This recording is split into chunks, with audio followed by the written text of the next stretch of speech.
అదే RTV app వార్తల్ని క్షణాల్లో చదివే అవకాశం ఉంటుంది. ఒక న్యూస్ పేపర్, ఒక టెలివిజన్ ఛానల్ మీ చేతుల్లో ఎప్పుడూ ఉంటాయి. ఎన్నికల తర్వాత మీ అందరితో పాటు ఈ కార్యక్రమంలో పాల్గొనడం చాలా ఆనందంగా ఉంది. ఇప్పుడే అశోక్ అన్న గారు చెప్పారు, కేంద్ర మంత్రి అయిన తర్వాత ఏదో దూరం అయిపోతున్నారేమో అన్నటువంటి భావన కలుగుతుందని.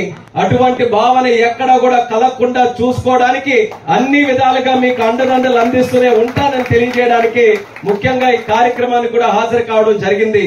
వాస్తవానికి ఢిల్లీలో కూడా అనేక కార్యక్రమాలు ఉన్నాయి. అనేక కార్యక్రమాలు ఉన్నప్పటికీ కూడా చంద్రబాబు నాయుడు గారి కార్యక్రమానికి రాలేనప్పుడు అందరూ కూడా చాలా నిరాశ చెందుతారు, బాధపడతారు. ఆ బాధని తొలగించడానికైనా రాజపురం గ్రామానికి ఈ ఖచ్చితంగా వాళ్ళకందరికీ కూడా ఒక భరోసా ఇవ్వాలని పెద్దలందరూ కూడా, రాజుగారు కూడా వచ్చారు, దాసరి రాజు గారు, ఆయన కూడా ధన్యవాదాలు నమస్కారాలు తెలియజేసుకుంటూ అందరం కూడా కలిసికట్టుగా వచ్చామనంటే రాజపురం గ్రామం మీద మాకున్నటువంటి నమ్మకం అటువంటిది అనేది కూడా ఈ సందర్భంగా తెలియజేసుకుంటున్నాను. గతంలో ఎప్పుడు చూసుకున్నా సరే ఈ ఎన్డీఏ ప్రభుత్వానికి, అందులో ముఖ్యంగా తెలుగుదేశం పార్టీకి కంచుకోటలాగా ఉన్నటువంటి గ్రామం మన రాజపురం గ్రామం. అది మొన్న జరిగినటువంటి ఎన్నికల్లో కూడా మీరందరూ కూడా నిరూపించారు. ఆ యొక్క నమ్మకాన్ని నిలబెట్టాల్సినటువంటి బాధ్యత ఈ రోజు ప్రభుత్వం మీద, నాయకులుగా మా అందరి మీద ఉంది. అందుకనే అచ్చెన్నాయుడు గారికి ఎప్పుడైతే ముఖ్యమంత్రి చంద్రబాబు నాయుడు గారు ఎక్కడ నుంచి కార్యక్రమం మొదలు పెడతామనంటే మా ఈశాన్య ప్రాంతం ఇచ్చాపురంలో రాజపురం గ్రామం నుంచి ఈ యొక్క కార్యక్రమం మొదలు పెట్టాలని ఆ గొప్ప గౌరవం మన గ్రామానికి ఈ రోజు ప్రభుత్వం అందించడం జరిగిందని తెలియజేసుకుంటున్నాను. అయితే ఈ 100 రోజుల తాలూకా కార్యక్రమంలో ముఖ్యంగా మనం చేసినటువంటి కొన్ని కార్యక్రమాలు గుర్తు చేసుకోవాలి. ఇందాకే పెద్దలందరూ కూడా చెప్పారు, ఆ రోజు ఎన్నికల్లో కూడా మేమందరం కూడా ఓట్ల కోసం తిరిగినప్పుడు హామీ ఇచ్చాం, 4000 పెన్షన్ చేస్తాం, అది కూడా ఏప్రిల్ నెల నుంచే చేస్తామని హామీ ఇచ్చినటువంటి మాట మీ అందరికీ కూడా గుర్తుంటుంది. ఆ రోజు చాలా ఆనందపడ్డారు మహిళలు కూడా. ఇది మంచి కార్యక్రమం అవుతుంది, ఇది ఖచ్చితంగా ఈ ప్రభుత్వం వచ్చిన తర్వాత చేయాలని చాలా మంది ఆశీర్వదించారు. ఆ రోజు ఏ నమ్మకంతోనైతే మాటిచ్చామో, రాష్ట్రంలో అనేక కష్టాలు ఉన్నప్పటికీ కూడా మాట తప్పకుండా జులై నాటికల్లా 3 నెలల తాలూకా బకాయిలతో కలిపి ఆ నెల పెన్షన్ 7000 రూపాయలు తలుపు తట్టి మీ ఇంటికి ఇచ్చినటువంటి బాధ్యత మన తెలుగుదేశం పార్టీ ప్రభుత్వం, ఎన్డీఏ ప్రభుత్వం తీసుకుందని గర్వంగా తెలియజేసుకుంటున్నాను. రాష్ట్రం మొత్తం మీద 65 లక్షల మందికి ఆ రోజు పెన్షన్లు పంపిణీ చేయడం జరిగింది.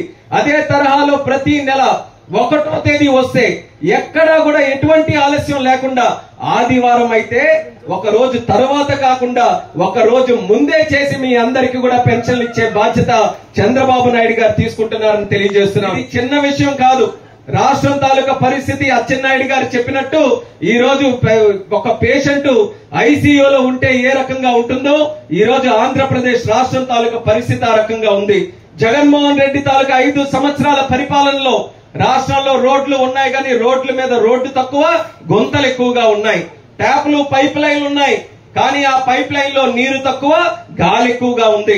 కాలువలు ఉన్నాయి, కాలువల్లో సాగునీరు తక్కువ, మట్టి ఎక్కువగా ఉంది.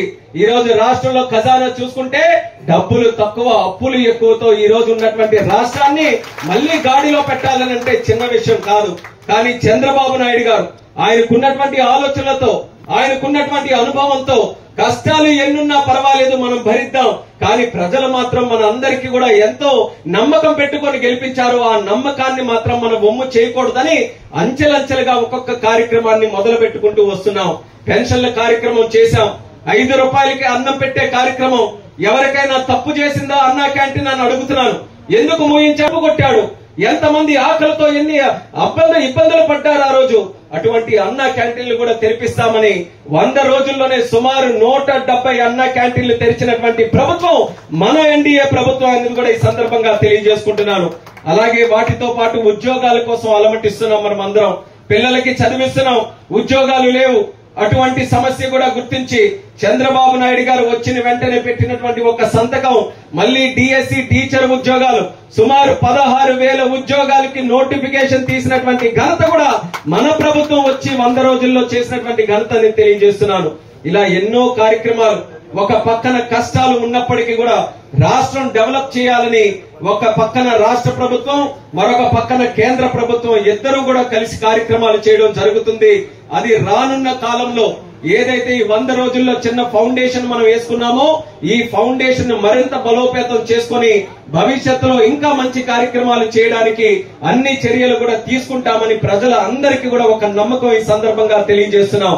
చాలా కార్యక్రమాలు మీ దృష్టిలో ఉన్నాయి, కానీ ఒక్కసారిగా అన్ని చేయాలనంటే ఈ కష్టమైనటువంటి స్థితిలో చేయడానికి చాలా ఇబ్బందులు ఉన్నాయి.